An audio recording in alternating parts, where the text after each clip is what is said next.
Монгол Солонгос нэрээр байнга дуудалж байсан үгээд Монгол нэр дуудаж танд вэ өөрийнхөө нэрийг 400 хүүхэд шалгалт өгж гин гэж хэлжсэн тий.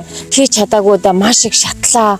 Манай бүгдэн дээр энэ өдрийн мэндийг хүргэе. Солонгос дахь намуу төвөөс багш Үрцайх манай математикийн олимпиадын Монгол багш Ундрмаагштайгаа та бүхнийг танилцуулъя. За өөр манай намайг Ундрмаа гэдэг намуу төвийн багшаар ажиллаж байна. Мөн одоо Хөнгө их сургуулийн судалгааны ажилтан химид оюутанаар гэдэг хүн байна. намуу төвөөс анх удаа бас хүүхдүүдэд математикийн олимпиадад бэлтгэж оруулсан байгаа. Тэгээд энэтэй холбоотой мэдээллийг та бүхэнд хүргье. Монгол хүүхдүүдэд ингээд математикийн олимпиадад бэлтгэж оролцууллаа шүү дээ тий. Тэгэхээр хүндрэл бэрхшээл хэр гарав? Хүүхдүүд нь хэр амжилттай оролцсон бол? Бид анх удаага ийм шалгалт өгж байна. Ялангуяа гадаад хүмүүс, тэр тусмаа монгол хүмүүс солонгос хэл дээр солонгосын математикийн одоо форматаар тийм манайхаас одоо зарим бичлэг одоо синтакс нь өөр байдаг. Бид нэр яг тэрэнд өөрсдөө бэлдээд хүүхдүүдэд оролцууллаа. За мэдээж анх удаа учраас бид нар хүндрэлтэй зүйлүүд байсан. Гэхдээ бид нар энэ шалгалтанд бэлтгэхийн тулд ерөнхийдөө математикийнхаа төвшинг ахиулын за олон улсын математик хүүхдүүдэд оролцуулж бэлтгэж сургая. За мөн ямар нэгэн тэмцээн уралдаанд орох зүр сэтгэлийг бэлтгэсэн зорилго тавьсан. За хүн талаасаа мэдээж сууд сурах нь айгүй чухал хүүхдүүдэд ялангуяа эдний боловсролын бага боловсролын хувьд болохоор ер нь бол даалгавар өгдөггүй. Тэгэхээр хүүхдүүд ер нь тогтмол суух гэдэг ойлголт ер нь маш бага байсан. Энэ хамгийн том бидний хувьд асуудал байсан. За бид нар өнгөрсөн 3 сарын турш нэлээд сууд сурлаа. Өдөр болгон математикийн хичээлийг ер нь бол 4-5 цаг сууж хийсэн байгаа. За хүүхдүүд маань анх удаагаас учраас мэдээж хэцүү байсан. Гэхдээ шалгалтын дээр оролцоод өөрсдийн одоо хийх чадварыг одоо хараад ерөнхийдөө өөрсөндөө боломж байгаа гэдэг итгэл дүүрэн гарч ирсэн. Дамжуулаад одоо бид нэр эхнийхээ үр дүнгуудыг ер нь харж байна. Зөвхөн шалгалт одоо энэ олимпиадын оноо биднээс бас чухал нэг биш. Тэгэхээр одоо яг боддоор сургууль дээрээ сургуулийн шалгалтын дээр хүүхдээ сүлээд бол дандаа ерөнхийдөө онц одоо тэгээд орж ирэх. Багшаа би өнөөдөр математикийн шалгалт хэд авсан гэдэг. Тэгэхээр бид нарт бас одоо бидний хичээсэн 3 сарын маань үр дүн эхнээсээ харагдаад эхэлж байгаа. Нас нэг тайлбарлаач. За тэг би болохоор энд нэлээд олон жил сурсан. Тэгтээ ерөөсөө хүүхдээ ерөөсөө солонгост авчираагүй. За энэ одоо хүүхдээ Монголоос авчираад яг солонгос сургууль ингээд явуулаад үзсэн чинь математикийнхаа чадварын хувьд монгол хүүхдүүд солонгос хүүхдүүдээс илүү давуу боломжтой гэдгийг одоо өөрийнхөө хүүхдээс хараад за тэгвэл энэ дээр бид нэр яаж энэ хүүхдүүдийг илүү хөгжүүлэх вэ гэдэг юм судлаад за тэгээд нэлээд гадуур номын дэлгүүрүүдээр явлаа интернетээр ухлаад тэгэхээр солонгосын математикийн шалгалтад ер нь бол жилд нэг том шалгалт авдаг. За тэр олимпиад авах эрхийг жилд 2 удаа жилд 2 удаа шалгалтын эрхээ өгдөг. За тэр дундаа эрх авдаг 4 төрлийн шалгалт байгаа.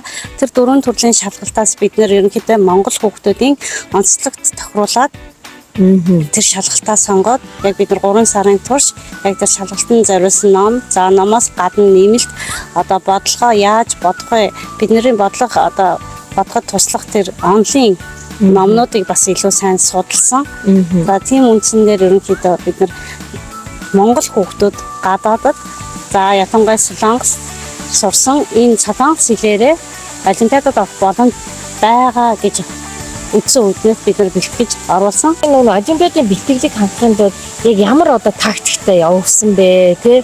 Солонгос хэл дээр хамгийн гол нь эцэг эхчүүдэд сонирхоод байгаа нь солонгос хэл дээр монгол хүн заан тий арга нь өөр тий синтакс нь өөр боломжтой юм уу гэж агиух асуугаад байгаа байхгүй. Тэгэхээр ямар тактик барьж ажилласан бэ?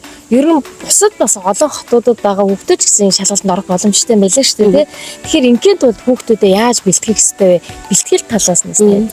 Бид нар болохоор бэлтгэхийн одоо энэ шалгалтанд бэлтгэхийн тулд эхний сарагдан онлайн төвшний хичээлүүдэд орсон. Одоо солонгосоор Canyon гэдэг шүү дээ. Яг тэгэхээр Монгол одоо дундаас ирсэн хүүхдүүд яг Монгол стандартаараа бодлого бодож сурцсан байгаа. Солонгосын зарим одоо бодолт болохоор Монголоос өөр бичлэгтэй байдаг учраас тэр онлайн төвшний хичээлийг 1 сар нэлээд шахсан бид нар.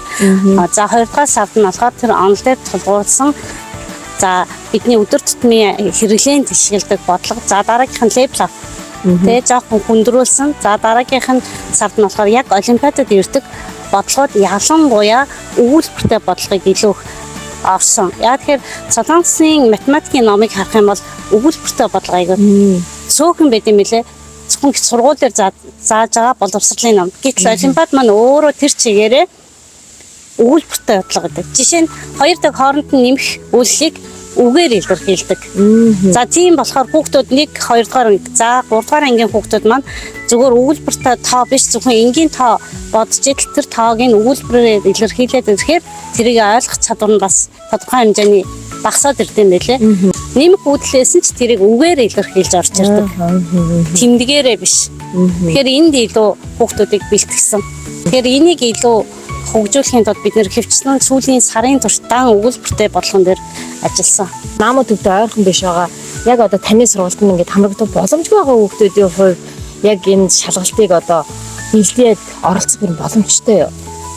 Боломжтой. Энэ маань болохоор өөрөө энэ Солонгос улсын бүх орон нутаг, бүх одоо хотуудаар яг нэгэн зэрэг явагддаг. Нэг өсөндөө улс даяараа өгдөг тийм том шалгалт учраас ерөнхийдөө өөрсдөө одоо харьяа газрынхаа одоо яг дамжаанд явах боломж бол байгаа. Гэхдээ яг нөгөө дундаас ирсэн ийм хүүхдүүд бол тэр одоо төвшнийг барьж авахд нэлээд хэцүү. Солонгос хэлний хувьд хэрэг асуудалтай байх юм бол ер нь бол нөгөө жоохон асуудал гарна. Хэрэг өөрөөсөө солонгос хэлтэй бол ерөнхийдөө боломж байгаа. Гэхдээ тухайн дамжаа маань яг энэ олимпиадад бэлдэж байгаа тохиол боломжтой. Миний судалснаар гадуур байгаа дамжаанууд болохоор ерөнхийдөө сургалтын яг сургууль дээр хэрэглэгдэх даалгаврыг хийлгэх тэр төвшний хичээлүүдийг ордог гэж ойлгосон миний хувьд бол. 1-р ангийн хүүхдүүд, 2-р ангийн хүүхдүүд сургууль дээр одоо хайгуу мундаг гэдэг байгаа хэрнээ яг ирээд бодохороо чадахгүй байгаа гэсэн тийм. Ер нь өгүүлбэр ямар нэг юм өгүүлбэр рүү оролоод ирэхээр бага ангийн чадвар шаардаад байна шүү дээ. Бага ангийн хүүхдүүд маань жоохон хэцүү байсан. Тэгээ угаасаа математик гэдэг чинь өөр болохоор ерөөсөө оюуныг чадваржуулдаг, сэтгэн бодох чадварыг хөгжүүлдэг. Ямар нэгэн асуудал гарах үед тэрийг хурдан шуурхаа яаж шийдвэрлэх вэ гэдэг солиушн шийдвэрийг гаргахад тусалдаг шинжлэх ухаан учраас бид нар бол математик огт хэрэггүй гэж ярих одоо юу гэдэг юм бэ? Хэрэггүй гэж одоо яа тэгэхээр бид нар амьдрал дээр гараад худалдаа хийхэд мөнгө тоолж байна. Тэр чинь өөрөө математикийн нэг хэлбэр. Тэгэхээр ерөөсөө хүүхдийг илүү сайн хөгжүүлье гэх юм бол ер нь тодорхой хэмжээний математикаар одоо хичээлэл тухайн хүүхд ямар ч мэрэгчлээ болсон бэ? Ер нь өөрийнх нь сэтгэн бодох чадвар дэвшлэн тархин. Өөрөө сүүлийн үед одоо бараг бүхс мэрэгжлийн суурь бодоод байгаа. Химийн оюун ухаан одоо оролцохгүй салбар гэж байхгүй. Тэгэхээр химийн оюун ухаанаар хүүхдээ компьютераар програм хангамжаар явуулахыг юм бол математик заавал ер нь шаардлагатай.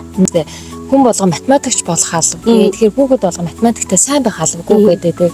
Солонгосын боловсролын системийг харж агаад математикта муу байх гэдэг чинь эргүүлээд ямар нэг ур чадвар суулгаад ирэхээр болоод өөртөө итгэжгүй болчихж байгаа. Хоёрдугаар гэх юм бол муу сураад байгаа хүүхдүүдтэй чинь дүн муу байгаа хүүхдүүдтэй чинь хүмүүс бидний ч байдаг л байсан шүү дээ тий. Айл болох нөгөө найзалдгүй сайн нөгөө нэг хичээлдээ сайн байгаа ямар нэг юмдаа илүү биш юм аа гэхэд яг дунджийг бариад явж байхад сургуулийн орчин гэсэн нийгэмшлийн өдөр тутмынх нь амьдрал ч гэсэн аягүй тус тэмтэй байдаг учраас хүүхэд бүр одоо ялангуяа бид нар ч гадаад улсад ажиллаж амьдарч байгаа гэдэг утгаараа хүүхдүүдийг бас сурлагын үйл ажиллагаан дээр маш сайн дэмжлэг үзүүлснээр сурах үйл ажиллагаа өдөр тутмынх нь одоо нийгмийн амьдрал за тэгээд мэдээ цаашлах юм бол ирээдүйн амжилтанд нь тийм ээ гэр бүлийнх нь амьдрал ч гэсэн ингээд дэмжлэг үзүүлж яадаг ийм суурь одоо чухал хүчин зүйл шүү гэдгийг бас эцэгчүүдэд бас хэлмээр байна. Тэгээд танаа хүүхдийн хувьд бас их онцлогтой байлаа шүү дээ тийм Монголоос ирээд удаагүй ерөөсө бараг 1-2 сар болж байгаад ингээд шууд олимпиадад орлоо. Тэгэхэд дундаас ирсэн хүүхдүүдийн бас одоо нэг давуу болон сул тал нь энэ дээр юу байв ажиглагдсан бэ? Дундаас ирсэн хүүхдүүд болохоор ерөнхийдөө Монгол хүүхдүүд ер нь бол жоохон сууд сурсан гэж боддог. Солонгос сурж байгаа хүүхдүүдийг бодоод Монгол хүүхдүүдийг бодоод монголчин мэдээ даалгавраар шахдаг шүү дээ. Ер нь бол тэгэхээр нэг талаас айгуу сайн сууд сурдаг учраас нэг юмыг эхлүүлчих юм бол ер нь бол эцсийг нь үздэг. Ер нь тэр талаараа илүү давуу талтай байсан. Сул тал гэх юм бол дөнгөж ирээ 2 сарын дотор математикийн хэллэг сурах нь жоохон хэцүү байсан. Ягаад гэвэл огт солонгос хэлгүй хүүхэд ирээд солонгосоор өөрийгөө бүрэн бүтэн танилцуулж ярьж байгаа хүүхдэд ингээд математикийн хэллэг зааж өгөөд математикийн өгүүлбэр бид нар монголоор ч ойлгоход хэцүү байгаа тэр бодлогын өгүүлбэрийг солонгосоор ойлгох нь нэлээд хүнд байсан. Тэгээ яг хуу нэлээд сайн хичээснийхээ өмнө ямар ч ихний даваагаад авсан.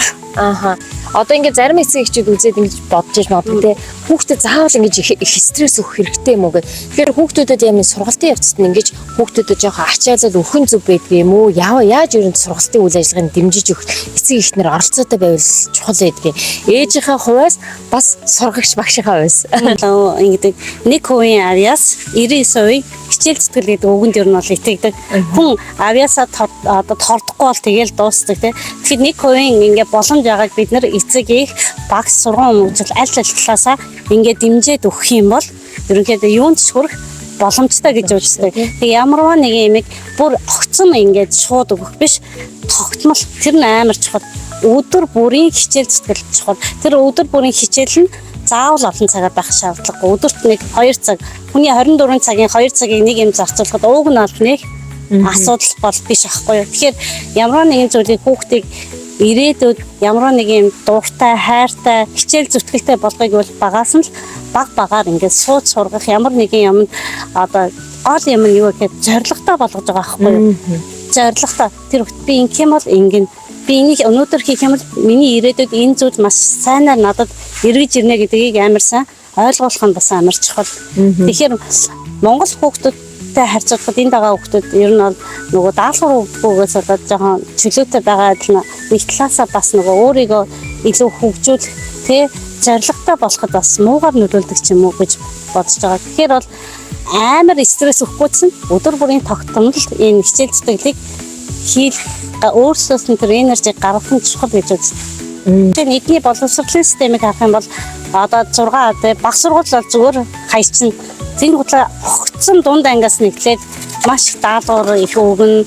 Одоо хичээлийн төвшинцэн шал өөр болд юм байлээ. Тэгэхээр энэ дээр Монгол хүүхдүүд болохоор нэлээд хоцрогддог. Ер нь бол хаягддаг. Тэгэхээр энэ дээр бид нар хийж байгаа шалтгаан нь юу? Яа тэгэхээр гадуур дамжаа бас Монгол хүмүүсийн урьж унтаа хийж магадгүй гэж бодож байна. За ер нь бол.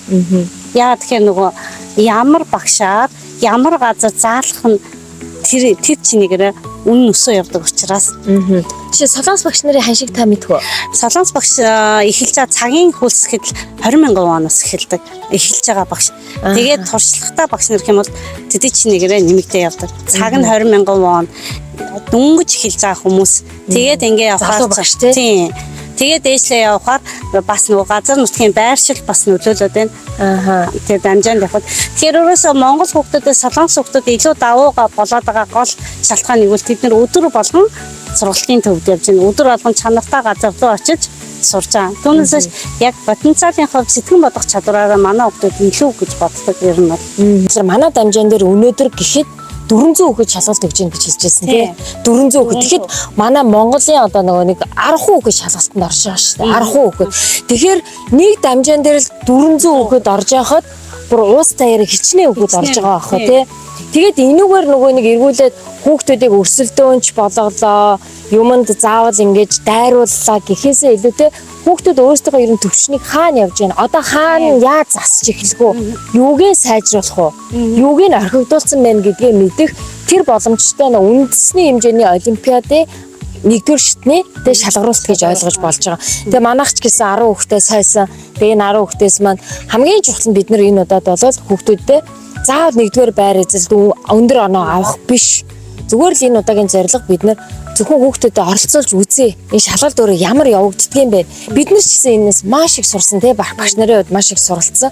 Тэг хүүхдүүдэд оролцуулж үзлээ, сойж үзлээ, хүүхдүүд болдгийм байх гэж гарч ирж байгаа. Зарим нь мэдээж хийж чадаагүй да маш их шатлаа. Тэгээд нөгөө нэг анх удаа тийм шоколадтай юмнууд бүгэлж байгаа болохоор буруу бүглэгч гэдэг юм уу. Тэрэн дээр нэг тусламж үзүүлж байгаа ч гэсэн бүр хамгийн хөгжилтэй нас тий Монгол нэрээр нь дуудангус Солонгос нэрээр байнга дуудалж байсан үгээд Монгол нэр дуудаж таньдвэ өөрийнхөө нэрэгтэй байжсэн байх жишээтэй. Тэгэхээр эргүүлээд бас нөгөө нэг шалгалтанд ороод Монгол нэрээ бас мэдсэн хүүхдүүд байж гэн гэл те бас нөгөө хөгжилтэй юмнууд их байла. Тэгэхээр бид нэр эцэг эхчүүд бас хүүхдүүдийнхаа одоо ирээдүйн амьдралыг сайн сайхнаар үргэлжил төсөөлж илүү сайхан амьдраасай бие дааж амьдраасай амжилтанд хүрээсэй гэж хүсэж байгаа болвол энэ суур мэдлэг хичээлүүдийн сайн авч өгөх юм бол одоо багаас нь одоо суурийн сайн тавьж өгөх юм бол ихтэй сургууль бидний хүсэж байгаа тэтгэлэгтэй авах боломжтой тийм сургуулиуд бүрэн орох боломжтой манай хүүхдүүд ер нь бол тэгээд яг л түрүүний хэлсэн шиг тогтмол өдөр бүрийн хичээл зүтгэлээр бид нар өөрсдөө амжилт гаргах боломжтой гэдгийг л дахин хэлмээр байна. Бас асуугаад байна л да, энэ сургалт дахин явагдах уу гэдэг. Тэгээ энэ ч дээр Бид нар одоо 11 сард дараагийн шалгалтыг өгнө. За тэгээ бид нар ер нь 7 сарын сүүлээс 8 сарын ихээр дахиж энэ бэлтгэлдээ орж ирэхээр төлөвлөсөн байгаа. Тэгэхээр тэр үе дахин бүртгүүлээд оролцох боломжтой. Тэгэхээр түрүү манай багш хэлжсэн жилд ирэхэд 2 удаа явагдаад үндэсний тэмцээн 1 сард явагддаг юм байна тийм амралтай. Тийм жилд ерөөсө ганцхан удаа зурагчдын амралтаар явагддаг. Тэр шалгалтанд орохын тулд заавал энэ хоёр шалгалтын аль нэгийг нь өгсөн байх хэрэгтэй. Тэгэхээр энд Монголд болохоор математикийн шалгалт олимпиад гэхээр ерөнхийдөө хүссэн хүмүүс орж боддог тийм. Ер нь би ормоор байна. Энд болохоор заавал тэр одоо суур одоо олимпиадыг заавал давсан байх хэрэгтэй. Тэгжиж жилд нэг болдог хамгийн том олимпиадад орох боломжтой байд юм лээ. Гэсэн хүүхдүүдээ манай одоо Намуу төвийн ийм ур чадвартай Монгол бас Солонгос багш бас дэмжлэг үзүүлж ажиллаж байгаа. 7 хоногт 2 удаа энэ сайхан боломжийг ашиглаад хүүхдүүдээ нэг удаа ч гэсэн нэг амжилтанд тийм ээ хүргээд нэг юмны төлөө бас бие даачлахад нь урам дэмжлэг өгөх юм бол бид нар бас ингээд ажиллаж байгаа шүү. Тэгээ хүүхдүүдэд хамтарч бас хөгжүүлээ. Хамтдаа бас амжилтанд нь хүргэх гүүр болцгоё гэж хэлмээр байна. Яг үнэн тий бас нэг чухал юм юу байсан бэ гэхлээр дундаас орж ирсэн хүмүүсээс бид нар айл хэдийн нэг ойлголтыг 1-2 сарын нэг 2 ном дууссан байгаа шүү дээ тий үндсэн ойлголтыг үзсэн. Ингээд орж ирэхэд дараагийн хоцорж орж ирж байгаа хүмүүс уул айгүй мундаг хүмүүс байгаа. Тэгэнгүүт хоцроод ороод ирчихэж байгаа болохоор нөгөөдхөө гүйцэж 2 сарын мэдлэгийг гүйцэж авч чадахгүйгаасаа болоод ингээ сэтгэлээр уунах тийм ээ хийг сонирхолгүй байх энэ төр асуудлууд бол их гарч ирсэн. Тийм учраас хэрэг та бүхэн хүүхдүүдээ бас сориод үзье, сураад үзээсэй чадна штэ миний хүүхд гэсэн итгэл бол хүүхэд болгон боломжтой шүү. Бүр хүүхэд болгон боломжтой. Тэгээ бид нар чи ганцхан нөгөө нэг математик заагаад байгаа биш байхгүй тэр чинь маш их юм болно тий хүүхдүүд талаас айгуу сайн хөгжиж байгаа бид нар суулгаж сургаж байгаа тэгээд өөрөө нөгөө хийж чадсандаа тэрнээс урам авдаг сэтгэл ханамжтай байхыг зааж байгаа тэгэл тэ өөрийгөө ингээд урамшуулахыг магтахыг сэтэлжүүлэхийг тэг хэдий багш эцэг гаднаас мөнгө өгөөд ундааж ихэр магтаал өгөөр одоо баярлуулсан ч гэсэн хүүхдийн дотоод урам сэтэл гэдэг бол айгүй чухал. Тэгээд тэр сэтлийг бий болгоход нөгөө үргэлж бид нар хүүхдүүдэд усалж, тэгээ онгироохын онгироож, дэмэнж өгөөд, хатуужуулахын хатуужуул ингээд явж байсан бол энэ сургалтын ганцхан одоо нөгөө математик биш олон бие хүний ур чадваруудад одоо ингээд суулгаж байсан байгаа шүү. Тэгэхээр энэ тэмцээн уралдаанд орё гэвэл хоцорч битээс шийдвэр гаргаач. Яг одоо 8 сарын дунд 15-наас эхлэх энэ сургалтанд дамжиж манай асууж ирсэн эцэг эхчүүд хүүхдүүдэд оролцуулаарай. Монгол хүүхэд, Монголын баялаг, Монгол хүүхэд таны дэргэд байгаа Эрдэнэ чинь жинхэнэ бриллиант, diamond эрдэнэс болох нь одоо бид нар тэрийг одоо хэр сайн арчиж, тордож, хөгжүүлж, усалж байгаас шууд хамаарна. Цагны хөрөнгө оруулалт, сэтгэл санааны тэгээ мэдээж алчгүй санхүүгийн хөрөнгө оруулалт хийж байгаасаа хамааруулаад өнөөдрийн тэр мундаг чадвартай хүмүүс чинь бүтэж байгаамаа. Гэхдээ одоо хүн болго өөрийнхөө хүүхдээ азтай л байгаасаа л гэж хүсдэг ерөөдөг. Гэхдээ аз бол зүгээр ирдэггүй. Аз дандаа хичээсэн хүмүүст ирдэг шүү гэдгийг хэлмээрээ. Тэгээ манай Намуу төвийн одоо явуулж байгаа сургалтууд та бүхэнд бүх хүмүүст одоо нээлттэй шүү. Тэгээ уулзцай. Баяртай. За их сайхан байна.